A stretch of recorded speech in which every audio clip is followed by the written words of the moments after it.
પ્રકરણ 49 1940થી 1951ના વર્ષો. અમે હવે ખરેખર ધ્યાનની કિંમત સમજતા થયા છીએ. હવે કોઈ અમારી આંતરિક શાંતિનો ભંગ કરી શકશે નહીં. છેલ્લા થોડાક અઠવાડિયાઓની સભાઓ દરમિયાન અમે હવાઈ હુમલાની ચેતવણીઓ સાંભળી છે અને ટાઇમ બોમ્બના ધડાકાઓ પણ સાંભળ્યા છે.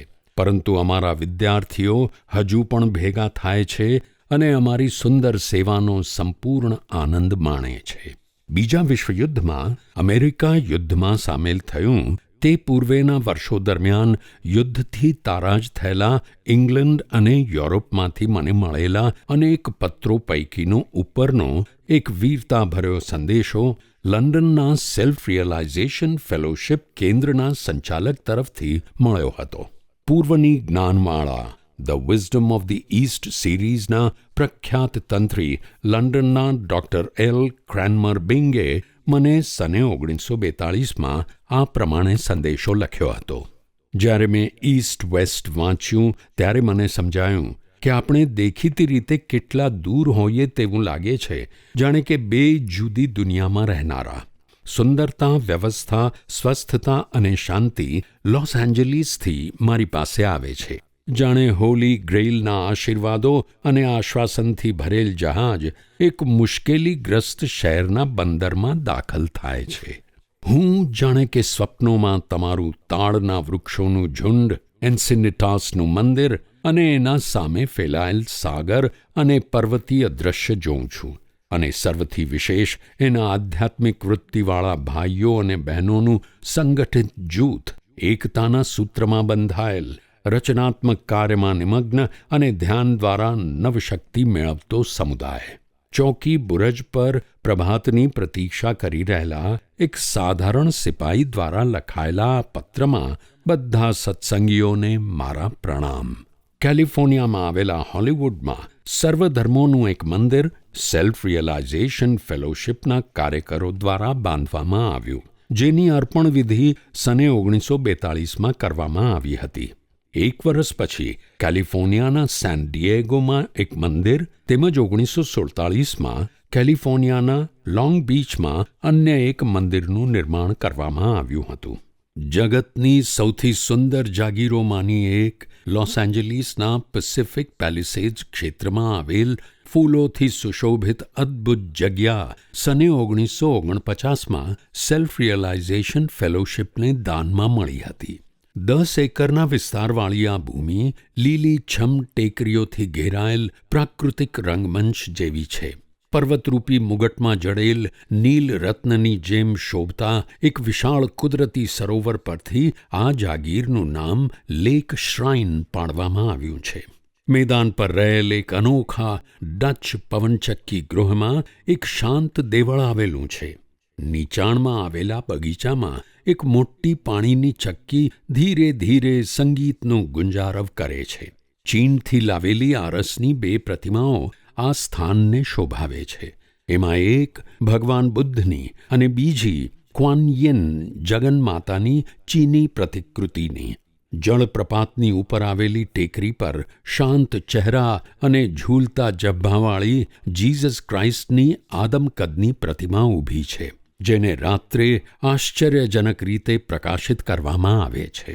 લેક શ્રાઇનમાં ઈસવી સન 1950માં મહાત્મા ગાંધી વિશ્વ શાંતિ સ્મારકની પ્રતિષ્ઠા થઈ હતી અને એ જ વર્ષમાં અમેરિકામાં સેલ્ફ રિયલાઇઝેશન ફેલોશિપની 30મી વર્ષગાંઠ પણ હતી. ભારતમાંથી મોકલેલી મહાત્મા ગાંધીની અસ્થિ ભસ્મને 1000 વર્ષ પુરાણી પથ્થરની કોતરેલી શબપેટીમાં રાખી પ્રતિષ્ઠાપિત કરવામાં આવી હતી. સને 1951માં હોલિવૂડ ખાતે સેલ્ફ રિયલાઇઝેશન ફેલોશિપનું ઇન્ડિયા સેન્ટર સ્થાપવામાં આવ્યું હતું. તે પ્રસંગે પ્રતિષ્ઠા મહોત્સવમાં કેલિફોર્નિયાના લેફ્ટનન્ટ ગવર્નર શ્રી ગુડવિન જે નાઇટ અને ભારતના વડા રાજદૂત શ્રી M.R. આહુજા હાજર રહ્યા હતા. આ સ્થળે ઇન્ડિયા હોલ છે, જે સભાગૃહમાં 250 લોકોને બેસવાની વ્યવસ્થા છે. ભિન્ન ભિન્ન કેન્દ્રોની મુલાકાતે આવતા નવા આગંતુકો ઘણીવાર યોગ વિદ્યા વિશે વધારે માહિતી મેળવવા આતુર હોય છે. ક્યારેક હું આ પ્રશ્ન સાંભળું છું. કેટલીક સંસ્થાઓ એવો દાવો કરે છે કે મુદ્રિત માધ્યમ દ્વારા યોગનો અભ્યાસ સફળતાપૂર્વક થઈ શકે નહીં, પરંતુ સહવાસી ગુરુના માર્ગદર્શન હેઠળ જ થઈ શકે. એ શું સાચું છે? અણુયુગમાં યોગનો અભ્યાસ યોગદા સત્સંગ પાઠમાળા, યોગોદા સત્સંગ લેસન્સ જેવી સૂચના પદ્ધતિ દ્વારા થવો જોઈએ. નહીં તો આ મુક્તિદાયી વિજ્ઞાન ફરીથી એક નાના અધિકૃત વર્ગમાં જ મર્યાદિત થઈ જશે. જો પ્રત્યેક વિદ્યાર્થી દિવ્ય જ્ઞાનમાં પારંગત ગુરુનો સહવાસ પ્રાપ્ત કરી શકે તો તે ખરેખર અમૂલ્ય વરદાન ગણાય. પરંતુ આ દુનિયામાં પાપીઓ વધુ છે અને સંતો ઓછા. તો પછી અસંખ્ય લોકોને ઘરે બેસીને સાચા યોગીઓ દ્વારા લિખિત યોગના પાઠના અભ્યાસ દ્વારા નહીં તો બીજા કયા માર્ગથી યોગની શિક્ષા મળશે? આનો કેવળ એક જ વિકલ્પ એ રહે કે સામાન્ય માણસની ઉપેક્ષા કરવી અને તેને યોગના જ્ઞાનથી વંચિત જ રાખવો. પણ નવયુગ માટે ઈશ્વરની એવી યોજના નથી. બાબાજીએ બધા જ સંનિષ્ઠ ક્રિયાયોગીઓને તેમના ધ્યેય તરફ દોરી જતા રસ્તામાં રક્ષણ અને માર્ગદર્શન આપવાનું વચન આપ્યું છે. કેવળ થોડા ડઝન જ નહીં, પરંતુ સેંકડો હજારો ક્રિયાયોગીઓની જરૂર છે. શાંતિ અને સમૃદ્ધિની એ દુનિયાને સાકાર કરવા જે પરમપિતાના પુત્રપદને પુનઃ પ્રાપ્ત કરવાના ઉચિત પ્રયત્ન કરવાવાળા લોકોની પ્રતીક્ષા કરે છે.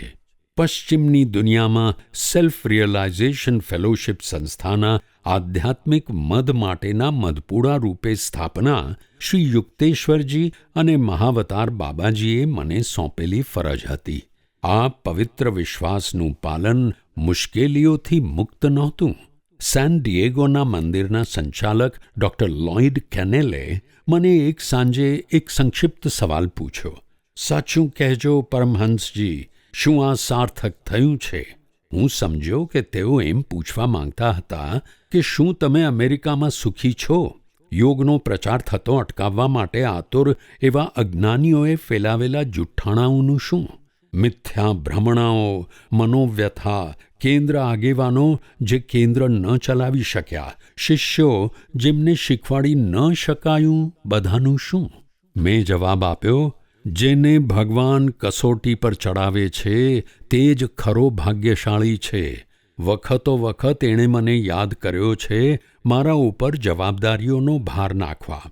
આવે વખતે મને એ બધાનો વિચાર આવ્યો જે નિષ્ઠાવાન છે. એ પ્રેમ, ભક્તિ અને સમજણનો વિચાર આવ્યો, જેનો પ્રકાશ અમેરિકાના હૃદયમાં વ્યાપ્ત છે. ધીમી પણ દ્રઢ લાગણીથી હું બોલ્યો, પણ મારો ઉત્તર છે હા, 1000 વખત હા. મારું અહીં રહેવાનું સાર્થક થયું છે. પૂર્વ અને પશ્ચિમને એકમાત્ર સ્થાયી બંધનમાં, આધ્યાત્મિક બંધનમાં બાંધીને એકબીજાની નજીક આવેલા જોઈને મારું જે સ્વપ્ન હતું તે મારી કલ્પના કરતાં પણ વધારે સાકાર થયું છે. ભારતના જે મહાન સિદ્ધ પુરુષોએ પશ્ચિમની પ્રગતિમાં ઊંડો રસ લીધો છે તેમને આધુનિક પરિસ્થિતિનો સારો ખ્યાલ છે. તેઓ જાણે છે કે જ્યાં સુધી દુનિયાની બધી પ્રજાઓમાં પૂર્વ અને પશ્ચિમના લાક્ષણિક સદ્ગુણોનો વધારે સારી રીતે સમન્વય ન થાય ત્યાં સુધી દુનિયાની પરિસ્થિતિમાં સુધારો થવાનો નથી. દરેક ગોળાર્ધને બીજાના ઉત્તમ સદ્ગુણોની અત્યંત જરૂર છે. દુનિયાની મારી મુસાફરી દરમિયાન જગતમાં ઘણું દુઃખ છે એની ઘણી દિલગીરી સાથે મેં નોંધ લીધી છે. પૂર્વમાં આ દુઃખ મુખ્યત્વે ભૌતિક સ્તર પર છે. પશ્ચિમમાં મુખ્યત્વે એ માનસિક અથવા આધ્યાત્મિક સ્તર પર છે. બધી જ પ્રજાઓ અસમતોલ સંસ્કૃતિઓના દુઃખદ પરિણામો ભોગવી રહી છે.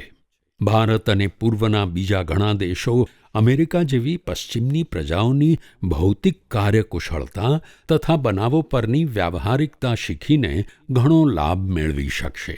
બીજી બાજુએ પશ્ચિમના લોકોને જીવનના આધ્યાત્મિક પાયાની વધારે ઊંડી સમજની જરૂર છે અને ખાસ કરીને એ વૈજ્ઞાનિક પદ્ધતિઓને સમજવાની જરૂર છે જેને ભારતે પ્રાચીન કાળમાં મનુષ્યને ઈશ્વર જોડે સંપર્ક કરવા માટે વિકસાવેલી હતી. સર્વાંગપૂર્ણ સભ્યતાનો આદર્શ એ માત્ર કલ્પના વિહાર નથી. હજારો વર્ષો સુધી ભારત આધ્યાત્મિક પ્રકાશ અને વિશાળ ભૌતિક સમૃદ્ધિ બંનેની ભૂમિમાં રહ્યું છે. લાંબા ઇતિહાસમાં છેલ્લા 200 વર્ષની ગરીબી એ તો કેવળ કર્મચક્રનું ક્ષણિક પાસું છે. સદીઓ પર સદીઓ વીતવા છતાં ભારતની સમૃદ્ધિ એ જગતને મુખે ઉચ્ચારાતું એક સૂત્ર જ હતું. વિપુલતા, ભૌતિક તેમજ આધ્યાત્મિક, એ વૈશ્વિક કાયદા અથવા પ્રાકૃતિક ન્યાયીપણાની રચનાત્મક અભિવ્યક્તિ છે. હિન્દુ શાસ્ત્રો શીખવે છે કે મનુષ્ય આ વિશિષ્ટ પૃથ્વી તરફ આકર્ષિત થાય છે, જેથી તે દરેક અનુગામી જીવનમાં વધુ સંપૂર્ણપણે ચૈતન્યને અભિવ્યક્ત કરવાના તેમજ ચૈતન્ય દ્વારા ભૌતિક સ્થિતિઓ પર પ્રભુત્વ પ્રાપ્ત કરવાના અસીમ ઉપાયો શીખી શકે. માટે પૂર્વ અને પશ્ચિમ બંને જુદી જુદી રીતે મહાન સત્યને સમજવા લાગ્યા છે અને તેથી તેમણે એકબીજાની શોધોની રાજી ખુશીથી આપ-લે કરવી જોઈએ. નિઃશંકપણે પરમાત્મા પોતાના પૃથ્વી પરના સંતાનો ગરીબી, રોગ, આત્મા વિશેના અજ્ઞાનથી મુક્ત એવી વિશ્વ સંસ્કૃતિ રચવાનો પ્રયત્ન કરતા હોય તો એ જરૂર રાજી થાય. પોતાના દિવ્ય ભંડારની માણસની વિસ્મૃતિ એની સ્વતંત્ર ઈચ્છાશક્તિના દુરુપયોગને પરિણામે જ સઘળી જાતના દુઃખોનું મૂળ કારણ છે. સમાજના નામે જે અનિષ્ટો મળી દેવામાં આવે છે તેના માટે તે વસ્તુતઃ પ્રત્યેક વ્યક્તિને દોષી કહી શકાય. કલ્પનાનું નંદનવન પ્રથમ દરેકના હૃદયમાં પ્રગટ થવું જોઈએ અને ત્યાર પછી જ તે સમાજમાં વિસ્તરશે. કારણ કે અંતરશુદ્ધિઓમાંથી જ કુદરતી રીતે બાહ્ય શુદ્ધિઓ ફલિત થાય છે. જે માણસ પોતે સુધર્યો છે તે જ બીજા હજારોને સુધારશે.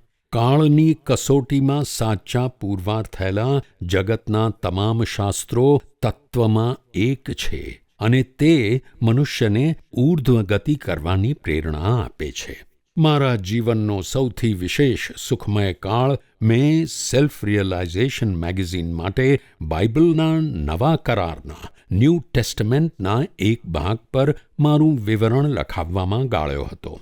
મેં જીસસ ક્રાઇસ્ટને તીવ્ર ઉત્કટતાથી પ્રાર્થના કરી કે છેલ્લી 20 સદીઓ દરમિયાન તેમના જે શબ્દોના અર્થ સમજવામાં ગંભીર ગેરસમજ થઈ છે તેમના સાચા અર્થો સમજવામાં તેઓ મને દિવ્ય પ્રેરણા આપે. એક રાત્રે જ્યારે એન્સિનિટાસ આશ્રમના એક ઓરડામાં હું મૌન પ્રાર્થનામાં બેઠો હતો ત્યારે મારો બેઠક ખંડ પારદર્શક ભૂરા પ્રકાશથી છવાઈ ગયો અને એમાં લોર્ડ જીસસનો પુનીત તેજસ્વી આકાર મારા જોવામાં આવ્યો. આછી દાઢી અને મૂછવાળા લગભગ 25 વર્ષની વયના જુવાન જેવા જ તેઓ દેખાતા હતા. વચમાંથી સેંથો પાડેલા તેમના લાંબા કાળા વાળ ચારે બાજુ સોનેરી આભાથી ચમકતા હતા. તેમના નેત્રો શાશ્વત રીતે અલૌકિક હતા. જ્યારે હું તેમાં જોતો ત્યારે તેમાં હું અનંત ફેરફારો જ થતા જોતો. તેમની આ અભિવ્યક્તિમાંનું દરેક દિવ્ય પરિવર્તન જે બોધ સૂચવતું તે હું મારી અંતર પ્રજ્ઞા દ્વારા સમજી જતો. તેમની આ તેજસ્વી આંખોમાં મેં એ શક્તિનો અનુભવ કર્યો કે જે અનંત બ્રહ્માંડોને ધારણ કરી શકે છે. એક પવિત્ર પાત્ર, હોલી ગ્રેલ, તેમના મોઢા આગળ પ્રગટ થયું.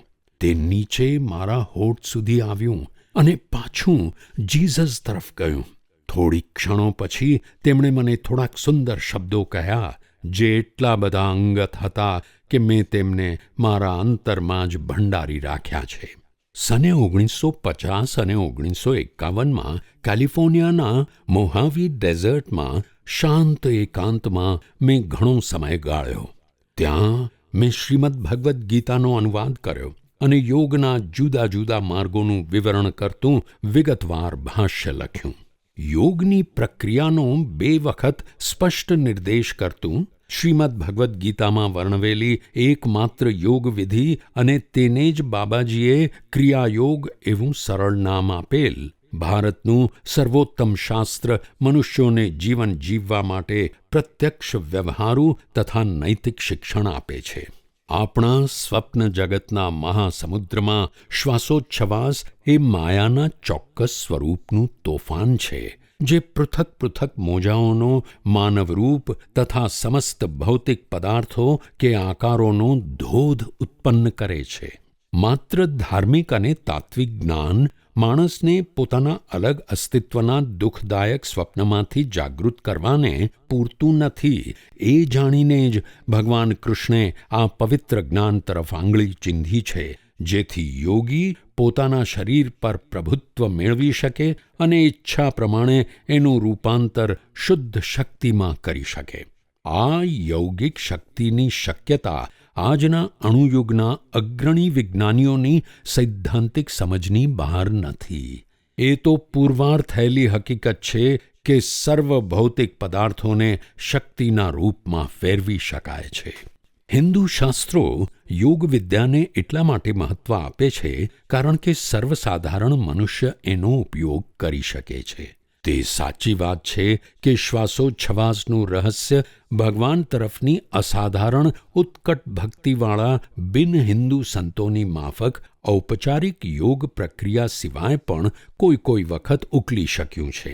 આવા ખ્રિસ્તી, મુસ્લિમ અને બીજા સંતો ખરેખર શ્વાસોચ્છ્વાસ વિહીન અને સ્થિર સમાધિમાં, સવિકલ્પ સમાધિમાં જોવામાં આવ્યા છે, જેના વિના કોઈ પણ સાધક ઈશ્વર દર્શનના પ્રથમ તબક્કામાં પ્રવેશ કરી શકતો નથી.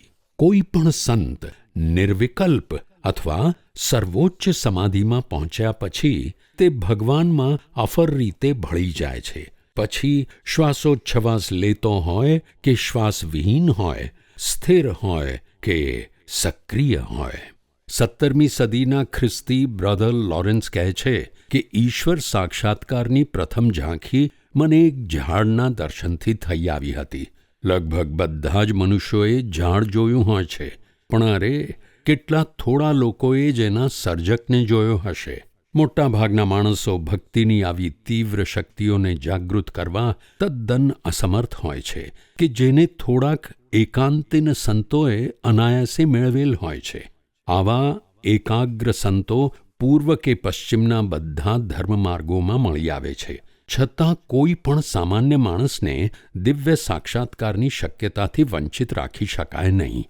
આત્માના સ્મરણ માટે ક્રિયાયોગનો અભ્યાસ, નૈતિક આજ્ઞાઓનું દરરોજનું પાલન અને હે પ્રભુ, હું તને જાણવાને તલસું છું એવી શુદ્ધ હૃદયની પ્રાર્થના કરવાની શક્તિ સિવાય એને વિશેષ કશાની જરૂર નથી.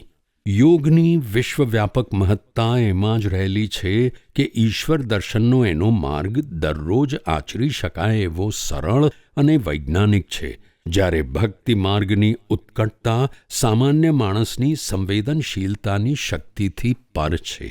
ભારતના અનેક જૈન સંતોને તીર્થંકરો, સંયોજકો કહેવાયા છે, કેમ કે એ ત્રસ્ત મનુષ્યજાતને સંસાર, કર્મનું ચક્ર, જીવન અને મરણના પુનરાવર્તન રૂપી તોફાની સમુદ્રને તરી જવાનો રસ્તો બતાવનારાઓ છે. સંસાર અક્ષરશઃ નિતાંત પરિવર્તિત દ્રશ્યમાન જગત સાથે વહેવું માણસને ઓછામાં ઓછી અવરોધ શક્તિનો માર્ગ અપનાવવા પ્રેરિત કરે છે. તેથી જે કોઈ સંસારનો મિત્ર છે તે ઈશ્વરનો દુશ્મન છે. ઈશ્વરના મિત્ર થવા માટે તો એણે પોતાના કર્મના અનિષ્ટો પર વિજય પ્રાપ્ત કરવાનો છે, કેમ કે એ જ એને જગતના માયાવી આભાસ તરફ કાયરતાપૂર્વક આત્મસમર્પણ કરવા પ્રેરે છે. કર્મના પોલાદી કાયદાનું જ્ઞાન કોઈ પણ આતુર જિજ્ઞાસુને છેવટના બંધનમાંથી છુટકારો મેળવવા ઉત્તેજન આપે છે, કારણ કે માનવજાતની કર્મની ગુલામીનું મૂળ માયાના આવરણથી અંધ બનેલા મનની ઈચ્છાઓ અથવા વાસનાઓમાં રહેલું છે, અને તેટલા જ માટે યોગી ચિત્તવૃત્તિના નિરોધ ઉપર ભાર મૂકે છે. કર્મના જ્ઞાનના અનેક આવરણો દૂર થતાં માણસ પોતાના સાચા સ્વરૂપને ઓળખે છે. જીવન અને મરણનું રહસ્ય કે જેને ઉકેલવાના એકમાત્ર ઉદ્દેશ સાથે મનુષ્ય પૃથ્વી પર આવે છે, તેને શ્વાસોચ્છ્વાસ સાથે ઘનિષ્ઠ સંબંધ છે. શ્વાસવિહીનતા એ જ મૃત્યુરહિતતા છે. આ સત્યને ધ્યાનમાં રાખીને જ ભારતના પ્રાચીન ઋષિઓએ શ્વાસોચ્છ્વાસની એકમાત્ર ચાવી પકડીને શ્વાસ રહિત અવસ્થાનું સ્પષ્ટ અને તર્કબદ્ધ શાસ્ત્ર વિકસાવ્યું છે. ભારતે જગતને બીજું કાંઈ પણ ન આપ્યું હોત તો પણ એકલા ક્રિયાયોગનું રાજવી દાન જ પૂરતું હતું. બાઇબલના કેટલાક ફકરાઓમાં કહ્યું છે કે હિબ્રુ સંતો સારી રીતે જાણતા હતા કે ઈશ્વરે માણસના શરીર અને આત્માની વચ્ચે સૂક્ષ્મ કડી તરીકે શ્વાસને સર્જ્યો છે. જેનેસિસમાં લખ્યું છે, પ્રભુ ભગવાને જમીનની માટીમાંથી મનુષ્યને સર્જ્યો અને તેના નાકમાં જીવનના શ્વાસની ફૂંક મારી અને તેથી માણસ જીવંત આત્મા બન્યો. જમીનની માટી જે પદાર્થોની બનેલી છે તે જ રાસાયણિક અને ધાતુના પદાર્થોનું મનુષ્ય શરીર પણ બન્યું છે. જો આત્મા શ્વાસના માધ્યમથી અબોધ માનવના શરીરમાં પ્રાણશક્તિનો સંચાર ન કરે તો માનવ દેહ કોઈ પણ ક્રિયાકલાપ કરી શકે નહીં. એનામાં કોઈ પણ શક્તિ અથવા ગતિ ન પૂરે તો માણસનો જડ દેહ કશી પણ પ્રવૃત્તિ કરી શકે નહીં. કશી શક્તિ અથવા ગતિ પણ રહી શકે નહીં. મનુષ્ય શરીરમાં 5 પ્રાણો અથવા સૂક્ષ્મ જીવન શક્તિઓ તરીકે કામ કરતા જીવન પ્રવાહો એ સર્વવ્યાપક આત્માના ઓમના તરંગોની અભિવ્યક્તિ છે. આત્મતત્વમાંથી ઉદ્ભવતી જીવનની પ્રતિછાયા, જીવનની સત્યતાનો આભાસ જે દૈહિક કોશિકાઓમાં ચમકે છે તે જ મનુષ્યની પોતાના દેહ પ્રતિ આસક્તિનું કારણ બને છે. નહીં તો દેખીતી રીતે જ માટીના પૂતળા પ્રત્યે તે આટલો બધો આદર ન બતાવત. મનુષ્ય ભૂલથી જ પોતાના ભૌતિક દેહની સાથે એકતા અનુભવે છે, કારણ કે આત્માના જીવન પ્રવાહો એના દેહમાં શ્વાસ મારફતે એટલા તીવ્ર વેગથી વહે છે કે જેથી માણસ પરિણામને કારણ તરીકે જ સમજી લે છે અને શરીર સ્વયં પ્રાણવાન છે એમ માનીને તેની પૂજા કરવા લાગે છે. માણસને જાગૃત અવસ્થામાં દેહ અને શ્વાસોચ્છ્વાસની ક્રિયાની સભાનતા રહે છે. નિદ્રાવસ્થામાં સક્રિય થતી અવચેતન અવસ્થામાં શરીર અને શ્વાસથી એના મનનો સંબંધ હંગામી ધોરણે તૂટી જાય છે. ઊર્ધ્વ ચૈતન્ય અવસ્થા એને એવા ભ્રમમાંથી મુક્ત કરે છે કે એનું અસ્તિત્વ શરીર અને શ્વાસ પર નિર્ભર છે. ઈશ્વરને જીવતા રહેવા માટે શ્વાસોચ્છ્વાસની ક્રિયાની જરૂર નથી અને તેની જ પ્રતિકૃતિ રૂપે બનેલા આત્માને પહેલી જ વાર આવી શ્વાસવિહીન દશામાં પોતાના સાચા સ્વરૂપની જાણ થાય છે. જ્યારે દેહ અને આત્માને જોડનારી પ્રાણ ગ્રંથિરૂપી કડી ઉત્ક્રાંતિમય કર્મથી તૂટે છે ત્યારે મરણ નામે ઓળખાતું અણધાર્યું રૂપાંતર પરિણમે છે અને ભૌતિક કોષો તેમની નૈસર્ગિક શક્તિવિહીનતામાં વિલીન થાય છે. તેમ છતાં ક્રિયાયોગી કર્મના અણઘડ હસ્તક્ષેપને અવગણીને શાસ્ત્રીય પદ્ધતિથી પ્રાણગ્રંથિને ઈચ્છાપૂર્વક તોડી શકે છે. પ્રત્યક્ષ અનુભવ દ્વારા યોગીને તો પોતાના મૂળભૂત અદેહીપણાનું ભાન હોય છે અને આ ભૌતિક દેહનો ભરોસો કરવા જેવો નથી એવી મૃત્યુ તરફની મળતી સૂચનાની એને જરૂર હોતી નથી. જન્મે જન્મે દરેક મનુષ્ય પોતાના ધ્યેય તરફ પ્રગતિ પોતાની ગતિ પ્રમાણે પછી તે અસ્થિર કે દિશાહીન કેમ ન હોય કરતો જ રહે છે. આ એની આગેકૂચમાં મરણ અવરોધક નહીં બનતા કેવળ એને સૂક્ષ્મ જગતમાં વધારે અનુકૂળ વાતાવરણ ઊભું કરી આપે છે, જ્યાં એ પોતાના મનની વિશેષ શુદ્ધિ કરી શકે. તમારા હૃદયોને વ્યાકુળ ન થવા દો. મારા પરમપિતાના ઘરમાં રહેવાના ઘણા ઠેકાણા છે. એ ખરેખર સંભવિત છે કે ભગવાને આ દુનિયા રચવામાં જ પોતાની પ્રતિભા ખર્ચી નાખી છે અને હવે પરલોકમાં એ વીણા ઝંકાર કરતાં આપણા હિત માટે વધુ પડકારજનક કંઈ પ્રદાન કરશે નહીં. મૃત્યુ એ અસ્તિત્વનો લોપ અથવા અંતિમ જીવન મુક્તિ નથી અથવા તો મૃત્યુ એ અમરતાનું પ્રવેશદ્વાર પણ નથી. જેણે દુન્યવી આનંદમાં તેના આત્માને ખોઈ દીધો છે તે અપાર્થિવ વિશ્વના સૂક્ષ્મ આકર્ષણોની વચ્ચે આત્માની પુનઃપ્રાપ્તિ નહીં કરી શકે. ત્યાં એ કેવળ સૂક્ષ્મતર દર્શનોનો સંગ્રહ કરશે તથા શિવમ અને સુંદરમ જે બંને એકરૂપ છે તેની તરફ વધારે સંવેદનશીલ પ્રતિભાવનો અનુભવ કરશે. સંઘર્ષ કરતા મનુષ્યે આ જળ જગતની એરણ ઉપર પોતાના ઘણના પ્રહાર ઉપર પ્રહાર કરીને જ આધ્યાત્મિક ઐક્યનું અક્ષય સુવર્ણ ટીપવું પડશે. મહામુસીબતે પ્રાપ્ત કરેલો સુવર્ણ ભંડાર, જે લાલચુ યમરાજનું એકમાત્ર સ્વીકાર્ય દાન છે, તેને એક હાથમાં ધારણ કરીને જ મનુષ્ય ભૌતિક પુનર્જન્મના ચક્રમાંથી અંતિમ મુક્તિ મેળવે છે.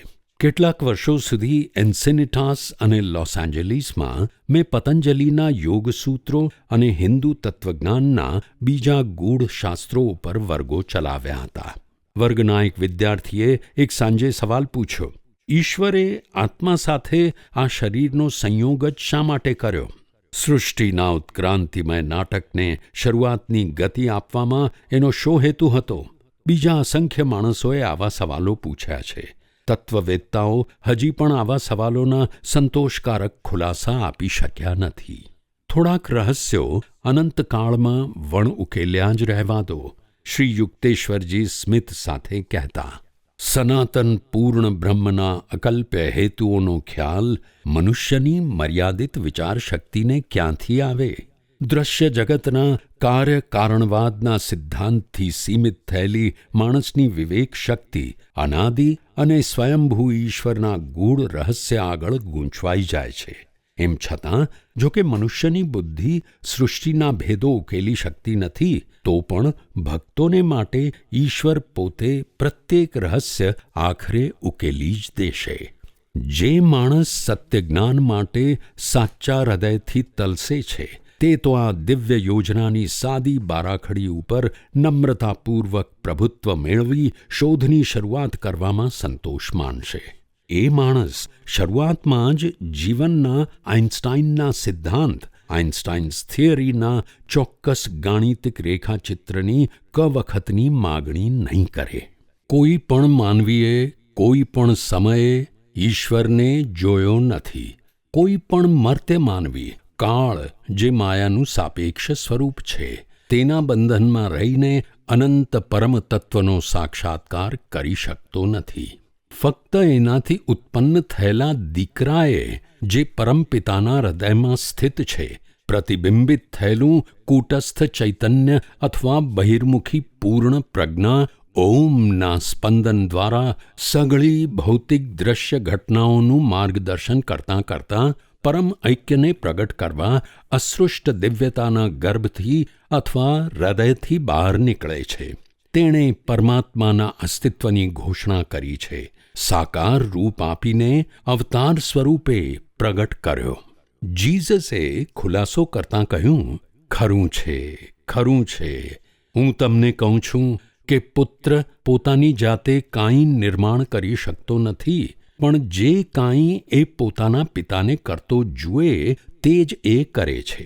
જે કાંઈ પિતા કરે છે તે જ પ્રમાણે પુત્ર પણ કરે છે. ઈશ્વરની ત્રિગુણાત્મક પ્રકૃતિ આ દ્રશ્યમાન વિશ્વોમાં હિન્દુ શાસ્ત્રો મુજબ 3 પ્રતીક સ્વરૂપે પ્રગટ થાય છે. બ્રહ્મા એ સર્જક શક્તિ, વિષ્ણુ એ પાલક શક્તિ અને શિવ એ સંહારક શક્તિ છે. એની આ ત્રિગુણાત્મક પ્રવૃત્તિઓ આંદોલનાત્મક સૃષ્ટિમાં અવિરત રીતે પ્રગટ થયા જ કરે છે. એ પરમ તત્વ માણસની વિચારશક્તિથી પરે છે. તેથી એ શ્રદ્ધાળુ હિન્દુ ભક્ત એને ત્રિપુટીના પવિત્ર સ્વરૂપે પૂજે છે. એમ છતાં ઈશ્વરનું વિશ્વસર્જક, સંરક્ષક અને સંહારક સ્વરૂપ એ કાંઈ તેમનું અંતિમ કે આવશ્યક લક્ષણ નથી, કારણ કે વિશ્વની રચના એ માત્ર તેની લીલા છે, રચનાત્મક ક્રીડા છે. એનું સાચું મૂળ સ્વરૂપ આ ત્રિમૂર્તિના સર્વ રહસ્યો જાણવા છતાં પણ જાણી શકાતું નથી, કારણ કે એનું બાહ્ય સ્વરૂપ, જે આ વિશ્વકાનૂનને અનુરૂપ દ્રશ્ય અણુમય જગત રૂપે વ્યક્ત થાય છે, તે તેના મૂળ સ્વરૂપને પ્રગટ કર્યા સિવાય વ્યક્ત કરે છે. ઈશ્વરના અંતિમ સ્વરૂપનું જ્ઞાન માત્ર ત્યારે થાય છે કે જ્યારે પુત્ર પિતામાં લીન થાય છે. ત્યારે મુક્તાત્મા સ્પંદનાત્મક પ્રદેશો પાર કરીને સ્પંદનરહિત મૂળ તત્વમાં પ્રવેશ કરે છે. બધા જ મહાન પયગંબરો અંતિમ રહસ્યના ઉકેલની માગણી વખતે મૌન જ રહ્યા છે. પાયલેટે જ્યારે પૂછ્યું, સત્ય શું છે, ત્યારે જીસસ ક્રાઇસ્ટે કશો જ જવાબ આપ્યો નહોતો. પાયલેટ જેવા બુદ્ધિવાદીઓના મોટા અને આડંબરી સવાલો ભાગ્યે જ સાચી જિજ્ઞાસા વૃત્તિથી ઉદ્ભવતા હોય છે. આવા માણસો પોકળ અભિમાનથી બોલતા હોય છે, જે આધ્યાત્મિક મૂલ્યમાં દ્રઢતાના અભાવને જ ઉદાર મતનું લક્ષણ માને છે. હું સત્યનો સાક્ષી બનું એ હેતુથી જન્મ્યો છું અને એ જ કારણથી આ જગતમાં આવ્યો છું. જે કોઈ સત્યનો પ્રેમી છે તે મારો આ ઉપદેશ સાંભળે છે. આવા થોડાક શબ્દોમાં ભગવાન જીસસ ક્રાઇસ્ટે ગાગરમાં સાગર ભરી દીધો છે. પ્રભુનો પુત્ર પોતાના જીવનથી જ સાક્ષીરૂપ છે. એ સત્યનું પ્રતીક છે. જો એ સત્યને પ્રગટ પણ કરે તો એ એના ઉદાર સ્વભાવનો અતિરેક છે.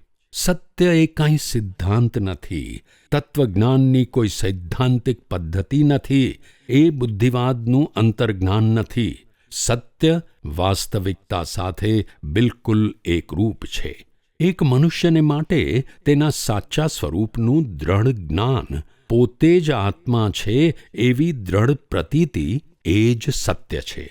જીસસે પોતાના જીવનમાં પ્રત્યેક શબ્દ અને કર્મથી સાબિત કરી આપ્યું હતું કે તેના અસ્તિત્વનું સત્ય ઈશ્વરમાં એમનું મૂળ છે તે જાણે છે. સર્વવ્યાપક કૂટસ્થ ચૈતન્ય સાથે એ સંપૂર્ણપણે એકરૂપ હોવાથી એ છેલ્લો ચુકાદો આપી શકે છે. દરેક સત્યદર્શી મારો અવાજ સાંભળે છે. બુદ્ધે પણ અધ્યાત્મવિદ્યાના અંતિમ પ્રશ્નો પર પ્રકાશ નાખવાનો ઇનકાર કર્યો હતો. પોતાની નૈતિકતાને પૂર્ણતાએ લઈ જવામાં જ જગત પરની માનવ જીવનની ક્ષણોનો ઉપયોગ થવો જોઈએ એવું એમણે વ્યાવહારિકતાથી કહ્યું છે. ચીની સંત લાઓ ત્સુએ સાચું જ કહ્યું છે, જે જાણે છે તે કહેતો નથી, જે કહે છે તે જાણતો નથી. ઈશ્વરના અંતિમ રહસ્યો ચર્ચા માટે ખુલ્લા નથી. તેની ગુપ્ત લિપિનો ઉકેલ એ એક કળા છે અને તે એક મનુષ્ય બીજા મનુષ્યને બતાવી શકે એમ નથી. અત્રે ઈશ્વર જ એકમાત્ર ગુરુ છે. સ્થિર થાઓ અને જાણો કે હું ઈશ્વર છું. Be still and know that I am God. એમની સર્વવ્યાપકતાનો પ્રચાર કર્યા વગર ઈશ્વરની વાણી વિશુદ્ધ શાંતિમાં સંભળાય છે. આખા વિશ્વમાં ગૂંજતો ઓમનો સર્જનાત્મક નાદ, આદિધ્વનિ ઈશ્વર સાથે એકરૂપ થયેલા ભક્ત માટે બુદ્ધિગમ્ય શબ્દના રૂપમાં તત્ક્ષણ રૂપાંતરિત થઈ જાય છે. સૃષ્ટિના સર્જનનો દિવ્ય હેતુ માણસની બુદ્ધિ ગ્રહણ કરી શકે એવી રીતે વેદોમાં સમજાવેલો છે. ઋષિઓએ એમ કહ્યું છે કે દરેક માણસને ઈશ્વરે આત્મા તરીકે સર્જ્યો છે અને તે પરમ તત્વમાં એકરૂપ થાય તે પહેલાં તે પરમ તત્વના કોઈ વિશેષ લક્ષણનો અનોખી રીતે આવિર્ભાવ કરી બતાવે છે. બધા માણસોમાં દૈવી વ્યક્તિત્વનો એક અંશ વિશેષ રૂપે ખીલેલો હોવાથી બધા ઈશ્વરને સમાન રૂપે પ્રિય છે. સર્વ રાષ્ટ્રોના અગ્ર ભારતે જે દિવ્ય જ્ઞાનનો સંચય કર્યો છે તે સમગ્ર માનવ જાતિનો વારસો છે. બીજા બધા સત્યોની માફક વેદનું સત્ય પણ ઈશ્વરની સંપત્તિ છે અને નહીં કે એકલા ભારતની. જે મહાન ઋષિઓ વેદોમાં રહેલા દિવ્ય ચિંતનને આત્મસાત કરવા જેટલા પવિત્ર હતા, તેઓ બીજી કોઈ દુનિયાના નહીં પણ આ જ દુનિયામાં જન્મેલી માનવ જાતિના સભ્યો હતા અને તેઓ સમગ્ર માનવજાતની સેવા કરવા માટે નિર્માણ થયા હતા. સત્યના રાજ્યમાં જાતિ કે રાષ્ટ્રના ભેદભાવો નિરર્થક છે. અહીં તો સત્યને ગ્રહણ કરવા માટે આધ્યાત્મિક યોગ્યતાની જરૂર છે. ઈશ્વર એ પ્રેમ છે, એટલા માટે સૃષ્ટિની તેની યોજના પ્રેમ ઉપર જ આધારિત છે. પાંડિત્યપૂર્ણ તર્ક કરતાં શું આટલા નાના સાદા વિચારથી માણસના અંતઃકરણને દિલાસો નથી મળતો? સત્યના મર્મ સુધી પહોંચેલા દરેક સંતે જાહેર કર્યું છે કે ઈશ્વરે સૃષ્ટિની પૂરી યોજના બનાવી છે તે યોજના અત્યંત સુંદર છે તથા આનંદથી ભરપૂર છે. આ ઈસાયા નામના પયગંબર પાસે ઈશ્વરે પોતાના હેતુઓનો નીચેના શબ્દોમાં ઉલ્લેખ કર્યો છે. મારા મુખમાંથી જે નીકળશે તે મારો શબ્દ સર્જક ઓમ હશે. એ કદી અફળ જશે નહીં, પણ જે હું ઈચ્છું તે કામ એ પૂર્ણ કરી આપશે. અને જે કામમાં હું એને યોજું તેને તે આબાદ બનાવશે. માટે તમે આનંદપૂર્વક વિદાય થાઓ અને શાંતિથી આગળ વધો. પર્વતો અને ડુંગરો તમારી સમક્ષ ઝૂકીને ગીત ગાશે અને ખેતરના તમામ વૃક્ષો તમને તાળીઓથી વધાવશે. આઇઝાયા chapter 55 verse 11 and 12 બાઇબલ. તમે આનંદપૂર્વક વિદાય થાઓ અને શાંતિથી આગળ વધો. 20મી સદીના ચારે તરફથી દબાણમાં જીવતા માણસો આ અદ્ભુત વચન આતુરતાથી સાંભળે છે. એમાં રહેલું પૂર્ણ સત્ય ઈશ્વરનો દરેક ભક્ત અનુભવી શકે છે, જો તે તેનો દિવ્ય વારસો પુનઃ પ્રાપ્ત કરવાનો પુરુષાર્થ કરે તો. પૂર્વ અને પશ્ચિમમાં ક્રિયાયોગનું ઉદાત્ત કાર્ય અત્યારે તો માત્ર શરૂ જ થયું છે. ઈશ્વર કરે કે સઘળા લોકોને જાણ થઈ જાય કે બધા જ માનવીય દુઃખોને દૂર કરનારી આત્મસાક્ષાત્કારની એક ચોક્કસ વૈજ્ઞાનિક પદ્ધતિ અસ્તિત્વમાં છે. પૃથ્વી પરના તેજસ્વી રત્નોની માફક ચારે દિશાઓમાં ફેલાયેલા ક્રિયાયોગીઓને પ્રેમના તરંગો મોકલતા હું ઘણી વખત કૃતજ્ઞ ભાવથી વિચારું છું, ભગવાન, તમે આ સંન્યાસીને એક વિશાળ કુટુંબ આપ્યું છે.